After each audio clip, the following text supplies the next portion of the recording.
Hello, Miss Smith. Jane, it's so nice to meet you.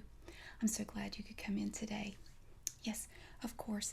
I went over our notes from our conversation last week, and I understand that you want to file a patent application in the United States. I think that's wonderful. And it is certainly possible for individuals to file patent applications with the United States Patent and Trademark Office. They don't do it as much alone as they used to, but it is possible to do that. Um, and I have for you today some forms, and we're going to go over just some of the basic requirements for filing a patent application. Um, right, okay. So, do you have any questions before we start? The fees? Okay, we'll go over that in just a little bit. I do have some good news about the filing fees and the different fees that you have to pay when you file a patent application. That is a common question that typically when people ask me about it, that is one of the first things they ask. They want to know how much is it? How much does it cost to obtain a patent? Well, it's kind of a tricky question because it's sort of like saying, how much does it cost to buy a car, or how much does it cost to buy a house? It depends on a lot of different variables. It's not as simple as just saying it's about this much. It's hard to give even a ballpark figure because each application is different, and the requirements, just some of the different things you might have to do are different and might cost money. So it's very difficult, and I'm very hesitant to even give a wide range or any kind of estimate because I will tell you, it is expensive, but we'll go over that in just a little bit. There's some good news for individuals like yourself. You said this will be your first patent application. That's great, and that's good, and we will talk about that. And the first thing I want to show you is some forms that you will be required to complete for your application. And it can look a little intimidating at first, but if you take your time and look at them, it's not too bad. They can look a little scary, but it's not as bad as it looks. And I have them all printed here. The first one, you see here. This is in your patent as you described it to me, will be a utility patent application. And this is the transmittal letter for a utility patent. And we will go over some of the different types of patents. Most of them are utility patents. There are other kinds. This is, in each form, these are all available on the Patent Office's website, which is a wonderful resource for individuals filing their own patent applications. Actually, before I get into these forms, I want to give you the website. And this is a good website. They have lots of information. They have tutorials, step-by-step instructions for individuals like yourself to follow. And it makes it a lot easier to file your application with the information that they provide. And that website, I have a chalkboard as a visual aid. The website is www.uspto.gov.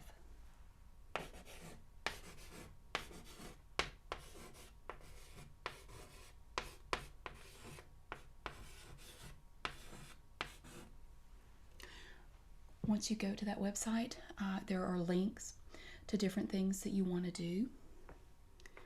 It's quite easy to follow, and it will help you. It can answer your questions. They have contact numbers, people that you can call and talk to if the information that you're looking for is not readily available on the website. If you can't find the answers that you need, you can call and speak with someone about it, and they can help you. They're very helpful, very knowledgeable. I am aware of those. Sometimes you'll see ads on TV for these services that help you obtain patents. Like I think one is inventhelp.com, anything like that. I would not recommend using those. I have called before to obtain information from some of these companies, and a lot of the information that they have is inaccurate or out of date.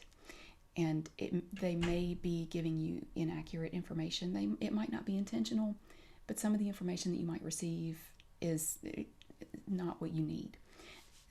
USPTO.gov has up-to-date current information, and it's free to access for anyone. You don't have to pay anything. With these companies that advertise on TV or on the radio, they're going to charge you for their services, but you can get the same information from USPTO.gov for free. You don't need these other companies. They're just trying to make some money. Okay, so all of these forms that I'm going to show you are available on USPTO.gov. They have a link just for forms, and it will describe the forms, and it will have links to these forms. Some of the forms can be filled out online and saved to your computer, and you can print them out and change them. You can change your information if you need to. Some of them do not have form fields that you can populate with your information. Some of them you may have to write down and scan in to submit with your application. I believe they are working on making them all so you can fill them in right there and save them to your computer, but they have a lot of forms and they haven't done it with all of them yet. So, the very first form is the Utility Patent Application Transmittal Form. And this is PTO/AIA/15. That's the form number. And on this form, and some of this information will not apply to you. Some of it is if an attorney was filling it out, they would add some information. You can disregard that. You put the name of the first named inventor, which I understand you are the sole inventor. So you would just put your name, the title. You have to have a title for your application, what you would like to call it. And they have an express mail label number form. That's only if you're submitting it by mail. You can file applications online, which is much easier and faster. And then you have little check boxes here where you check off the items that you're including, like a fee transmittal form, which I also have. Small entity status, micro entity status, which I'm hoping will apply to you. We'll get into that. Specification, you will need a specification where it's just a written description of what it is you intend to file, your invention. Drawings are not required, but I understand with yours there will be drawings. So you would check the drawing box and you add the total number of sheets, how many pages of drawings you have. Inventor's oath or declaration, which basically states that everything you're submitting is true and this is your application. Application data sheet, which we will go over that. I also have one of those for you. And some of these down here don't apply to you. They would be for different types of applications. We have nucleotide and or amino acid sequence submission, which that's for different types of applications. It's not for you. Assignment papers, that would only be if you intended to assign your application to either another person or an entity, a company, which will not apply to you. Like if you worked for a company and you were going to assign this patent application to your company, you would submit an assignment, which basically states I give up all my rights and interest in this application and it will now belong to this company. That won't be for you, so you don't have to worry about an assignment at this point. If some point in the future you would like to assign your rights, you can do that. English translation document we won't need because we will be submitting the application in English. Information disclosure statement, which we will go over, that will be checked. Preliminary amendment won't apply to you. That's typically if you have an application that was originally filed in another country and you want to change anything about the specification or your claims, you would submit a preliminary amendment. Or if you had filed an application previously and you wanted to file a continuation application based on that first application, you might want to submit a preliminary amendment. But that won't apply to you. Yours is going to be more simple than that. Certified copy of priority documents, you won't be doing that either because this is the first time this application has been filed. It's never been filed anywhere else at any other time. So we don't need any priority documents. Non-publication request, that would only be if you didn't want the application to be published and be available for public view, which I would like to say before I go any further, I'm not an attorney. I cannot give any legal advice. I'm just going over the form. And any of these check boxes you can look up and see exactly what they're for. And then there's a box for other, where you can, if you have any other documents or items that you want to submit, you can check that box and just describe the documents that you're submitting. And then you have the correspondence address where you would put your name, address, city, country, state, telephone number, email address, zip code, just so that the patent office can contact you.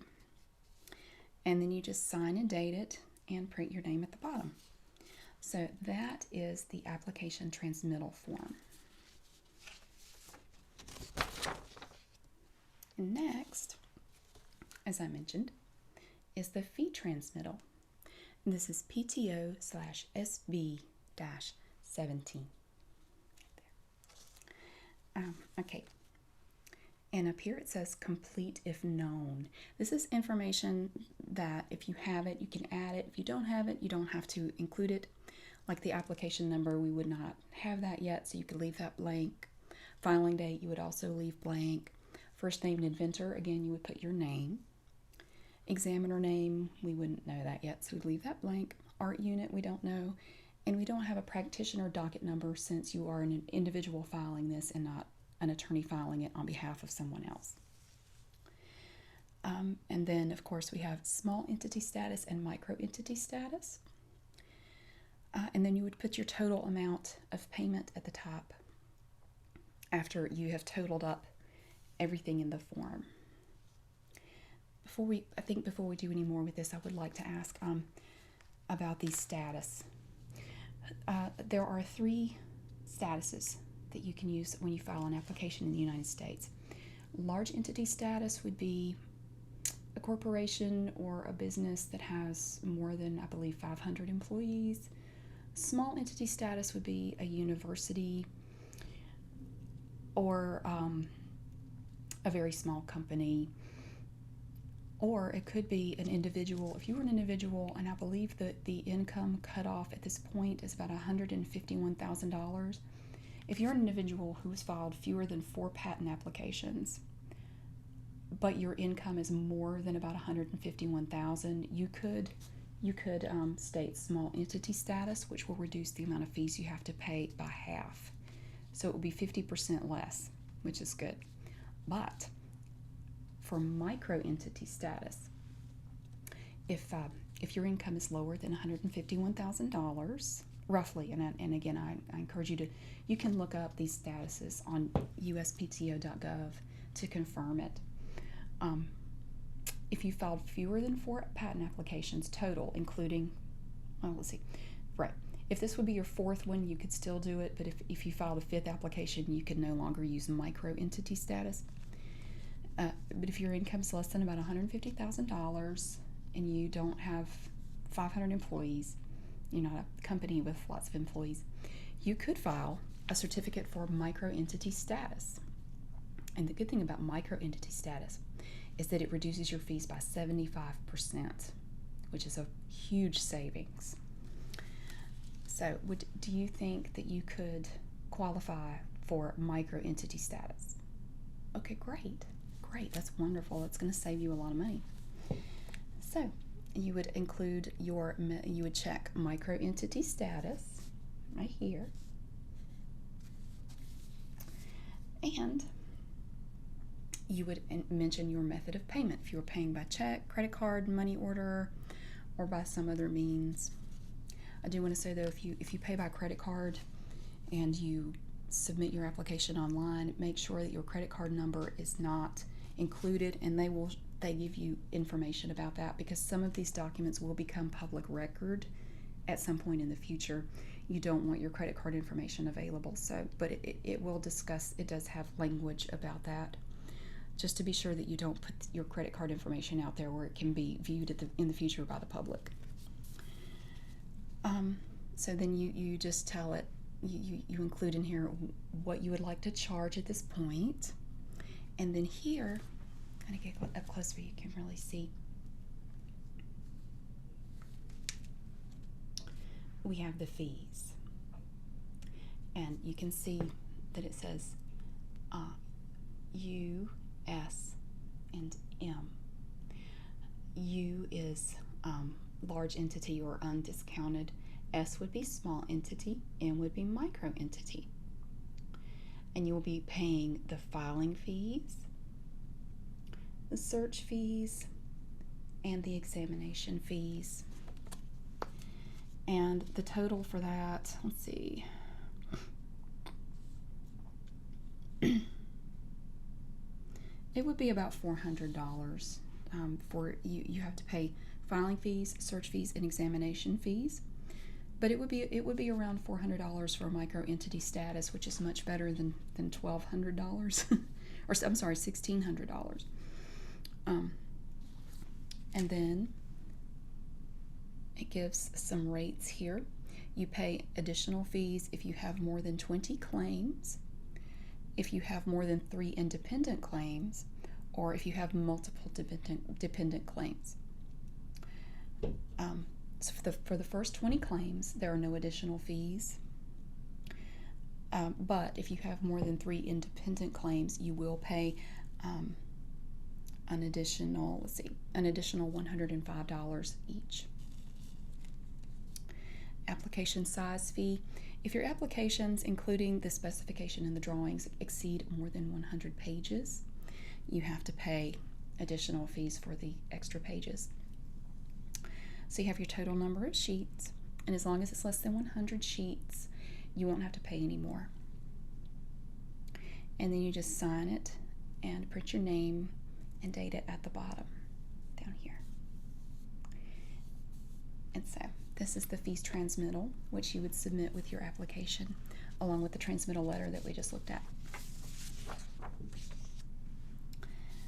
And now we have the application data sheet, which is kind of a scary looking form. There's lots and lots of stuff. And this form, even before you start to complete it, is about 5 pages long, but it's not as scary as it looks. All right. So here at the beginning, you would add your name and your address and the country where you live, and that's what all this is for, your city, state, zip code, things like that.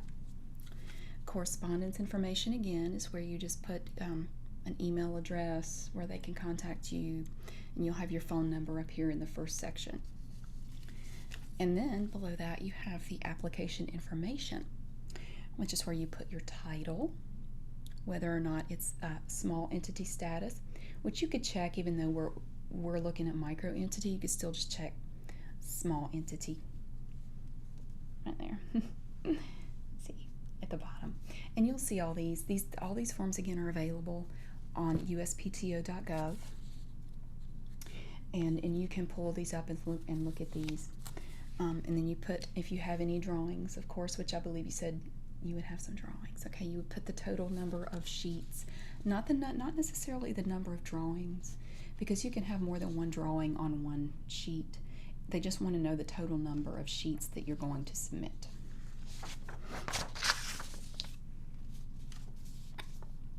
Okay, on the second page, filing by reference would be if you would only complete this section if you were dealing with a different type of application than what you're doing. So really you can ignore the filing by reference section. Publication information, that's if you don't want it to be published. It will be published by default unless you specifically say that you do not want it to be published.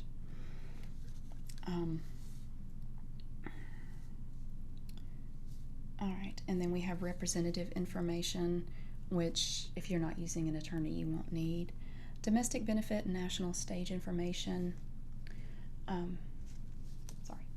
would be if this had previously been filed in a different country, or if you had filed an international application and you were ready to file in other countries, which does not apply to you, so we don't need to worry about that. So that's good. We can skip that section. We can also skip the foreign priority section. We don't have to worry about any of this because you didn't file it in another country first. So we can skip that. And then there's some information on opting out of authorization to permit access, which you're free to read. And that is ultimately a decision you would have to make for yourself. Again, I'm not an attorney. I can't advise you or give you any guidance. I can't give you legal counsel or guidance on filing your application. And then we have applicant information, which is where you are the sole applicant and the inventor. We had, in September 2012, the AIA, America Invents Act, was passed, and it changed the way patent applications and applicants and inventors are considered in the United States. Sorry. In the past, before September 2012, most countries, when it comes to priority, when it comes to filing applications, most countries already considered, if you have two people or two companies or anything like that who filed an application, and say they were identical applications, which does sometimes happen, in other countries, what mattered was who was the first one to file, their application, and that would be the one who would be considered to be the one who got the application. You can't have two different people filing the same application. They're going to have a problem with that. But if you were the first to file, then you got the application, and the other one would not be able to file the same thing if you filed first. But prior to September 2012, in the United States, it was the first to invent, not the first to file. So if you could show that you invented it first, then you would be kind of the winner in that situation. But now, since the AIA was passed in September 2012, or when it was enacted in 2012, the United States is now like most of the other countries in the world, where it is first to file instead of first to invent. So, and the applicant and the inventor were kind of they're still two different things, but that's not really something you need to worry about. But if you were a company and you wanted the application assigned to you, an individual still has to file the application in the United States as the inventor, but the inventor can, eventually the company can become the applicant by assignment. Okay, but we don't need to worry about any of that. Yours is a lot more simple. So you would just, let's see. Actually, you know what? You don't even need to worry about this. See, it says here, under applicant, if the applicant is the inventor or the remaining joint inventor or inventors, which is just you, so it's just you, this section should not be completed. So you don't have to worry about that. All right, and then also there is an assignee section, which you also don't have to do because you're not assigning it to anyone at this point.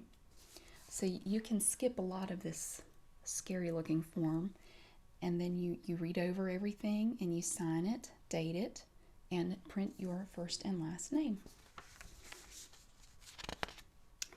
So there's that. And then the Patent Office forms, when you access these forms, when you download them, there will be a Privacy Act statement at the end of the form that's just attached. And it just basically goes over some of the information on the Privacy Act, and the fact, letting you know that some of this will be public record. Other people will be able to go to USPTO and look at a lot of the things that you submit. And that's one reason why it's very important not to put your credit card number on some of this stuff, because eventually other people might be able to see it. Okay. And here is a basic certificate of transmission. This is PTO SB 97. where it says, I hereby certify that this correspondence is being facsimile transmitted to the United States Patent and Trademark Office. This would be if you were faxing in your application, which some people do. So I thought I would include this in your packet of materials, and you can take all these with you when we're done today. So you would put the date, your signature, and the person signing. A registration number would only be for a patent attorney, so you'd leave that blank, and your telephone number. So this would be like your cover page if you were submitting your application by fax. And again, we have at the end of this form the Privacy Act statement, which you don't, it's a good idea to read over it, but you don't have to submit this page with your application. Okay. Now, before we get into this next form, I would like to go over something with you. So I'm going to erase this.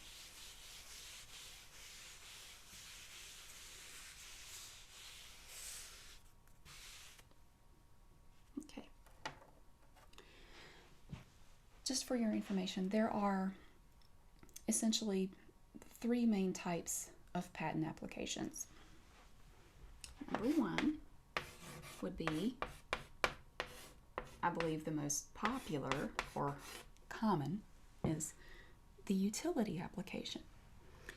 And this would cover, yours would be a utility application where you're talking about either a process or a method, that kind of thing. It's an invention of something that has a process or a method. Number 2 would be a design application, which basically covers the way something looks. Like if you had a soap dispenser or a toilet paper roll holder, some that has a look. It's a look. It's not the function. It's not how it works. It's how it looks. Okay, but yours would be number 1. And believe it or not, there is a third one, a plant patent application, and this is typically not something that an individual would do. This is something that a company would probably do, or a university. If they come up with a new type of plant, you can apply for a patent. You can apply for patent protection for plants if you invent a new plant. So I don't think you're going to need to worry about that, but I just wanted to show you. Now, when it comes to filing your application, you do have an option. Say you had an idea for a patent application. You kind of had this thought in mind, and of course, this is something you could do if you wanted. I'm sorry, I'm getting over a cold. Say you had an idea for a patent application, but you weren't entirely sure yet whether or not you wanted to go for it, or you had some things you wanted to work out. You wanted to work out some of the kinks and little details, but you had a general idea of what you wanted to file a patent application for. You can file, say you're not really completely ready to file the entire thing the way you want it, you can file what is called a provisional application.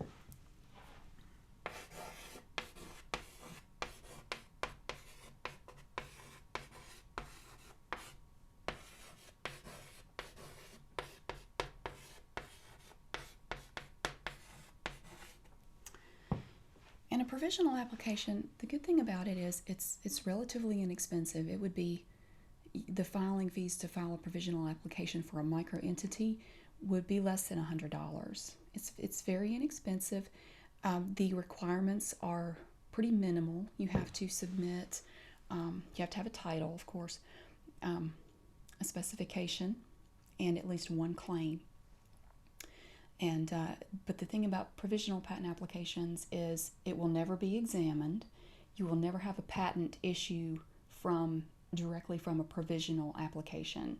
All a provisional does, it's kind of a placeholder where it will reserve that filing date for you. Say you filed it January 1st, 2016. So you would have that as your filing date if you wanted to file a non-provisional application.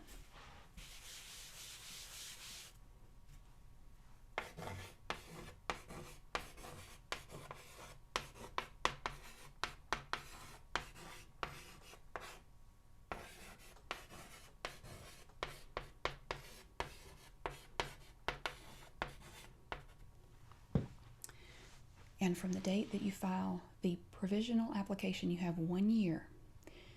In 1 year, the provisional application will expire. The provisional application is never available for the public to view. You can see it, but other people can't go onto uspto.gov and view it. You have 1 year to file a non-provisional application, which would be your actual application. That is the one that a patent examiner will review and will respond to, and could ultimately possibly become a patent someday. They are examined, they are published, the non-provisionals are published, unless you choose the non-publication request.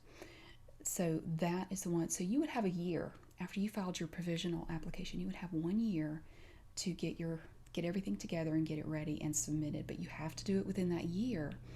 If you do not, the provisional application will expire and you will lose that filing date and you'll have to start over. So if you want to keep that priority date, which is very important now that it's first to file in the United States and not first to invent, you have to get it done within that 1 year, and then you would file the non-provisional application. Of course, if you're ready to file it now, you can skip the provisional application step and just directly file your non-provisional application. So,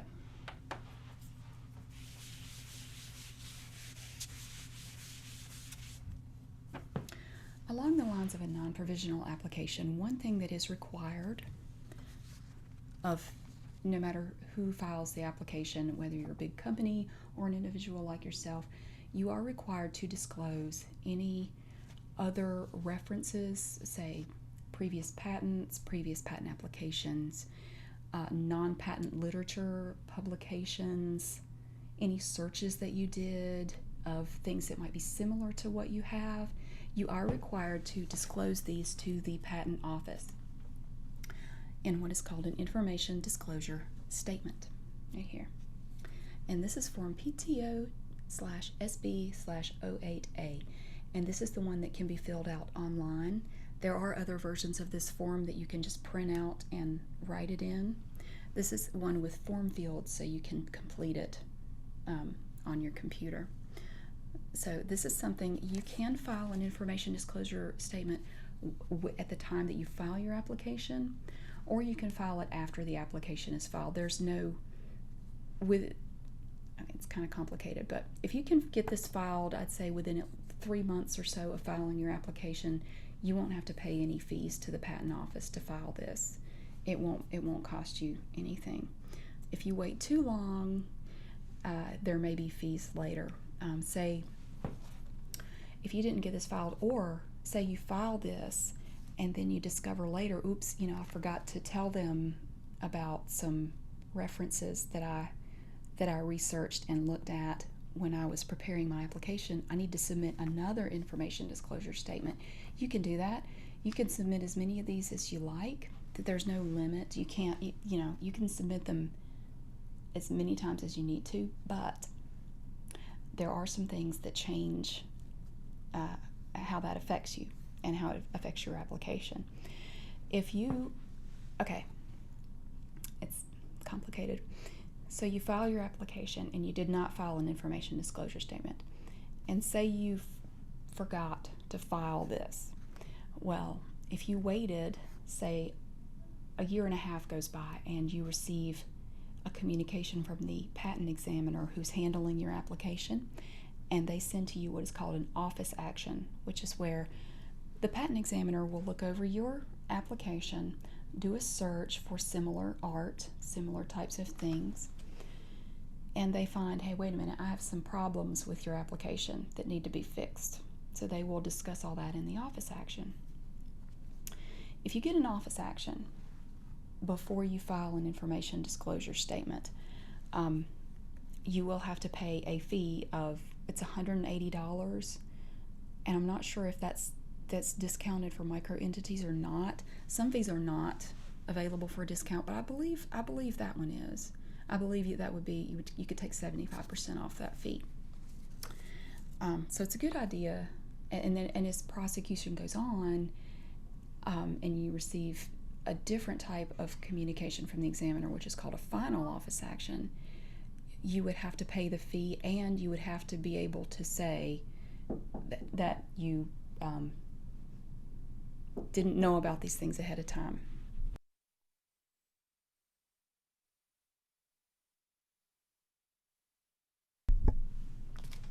So it's a good idea to file these as quickly as possible.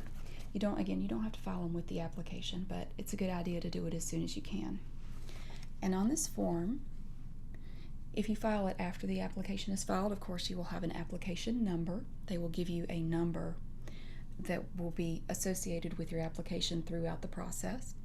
The filing date, which you will also have. First named inventor, which would be you. Art unit, which you can find when you look up your application online on what's called Public PAIR, PAIR, Patent Application Information Retrieval. You can see all this information there, and it will also be on your filing receipt, which you receive when you file it. It will also be on your, if you file it online, you will receive an electronic acknowledgement receipt, which will have your art unit. Well, it will have a confirmation number on there. Actually, I'm sorry, it will not have your art unit. Examiner name, if you know it. If you don't have that yet, you can leave it blank. And attorney docket number, you would leave blank. So, if you reviewed any United States patents, you can include these here, and you can add additional rows if you need them. Patent application publications, you could put that information in here, the publication number, the date, the patentee or applicant, and foreign patent documents. If you looked at any foreign applications or patents, you would include that. And you have to include everything that you looked at, everything that you considered while you were doing your searches for other ideas that might be similar to yours. You have to include it. And then this one sort of cuts off, but we have non-patent literature documents, which would be anything like articles in journals or published research results, information from a trade show, anything that is not a patent application or issued patent. And you can, of course, add rows here, and you would describe what you have. You would just, for each item, you would add a description for each one. Okay, and on the next page is some information on the certification statement, which if you file your information disclosure statement right away, you could just check a certification statement is not submitted herewith, and you just sign it and date it and print your name. And I printed this out just to show you that this is at the end of the application data sheet form. And again, it's the Privacy Act statement, which you don't have to submit if you don't want to, but it does remain attached to the form, so you can't remove it. So it may, if you submit it online, it will just be there. It will be submitted with it, but that's okay. So another common question that I get is, how long does this take?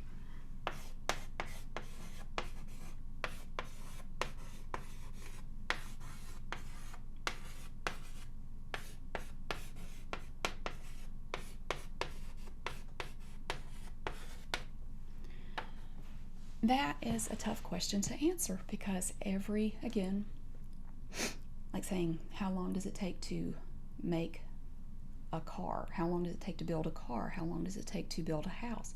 It depends on a lot of variables. The patent office is very backlogged. They have lots of examiners who specialize in different types of applications and fields, but they have a backlog of applications that have come in, and they can't keep up sometimes, so they get really backed up. And it may take a while for the examiner to get to your application. It could take a year and a half sometimes maybe even longer than that before they can even look at it. So it can take a long time for them to even start to review your application. And that is kind of the start of the process. Until they have time to look at it and respond to it, you can't really do much. So it can take, sometimes they can be done very quickly, sometimes not, but it really, again, it just depends on a lot of variables. Um, Most of the time, you're looking at a minimum of start to finish. If you obtain a patent, you may not. The examiner may come up with enough objections and rejections that there's just no way to refute them, and you may not get a patent. A lot of patent applications never issue as patents. So if you get a patent, it could be a minimum. It could be 3 years. It could be 4 years. It's not a quick process. You have to remember we're dealing with the government, so it's not fast. So it will. I can promise you it will take a while. Even if you file it yourself, and even if you do everything right and everything's good, it can still take a long time. Even if the examiner by some miracle had no objections to it, it could still take a while. And I can tell you the examiners always have objections of some sort.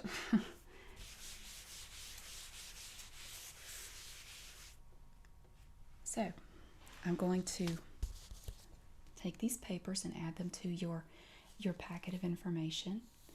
And of course, again, I would recommend that you go to uspto.gov and read over some of their information on there. And they have tutorials, videos that you can watch, contact information where you can call people and ask questions. They have a 1-800 number, so you don't even end the call. I believe it's available throughout the United States, but you can call and talk to people about it. And it's a wonderful, wonderful resource. So do you have any other questions at this point? I know that's a lot of information to take in at once. I know it's a lot. But if you have any questions, you're free to call me. But again, I'm not an attorney, so I can't. There's only so much I can do. So I'm going to give you these documents here. I'm going to put them in your packet.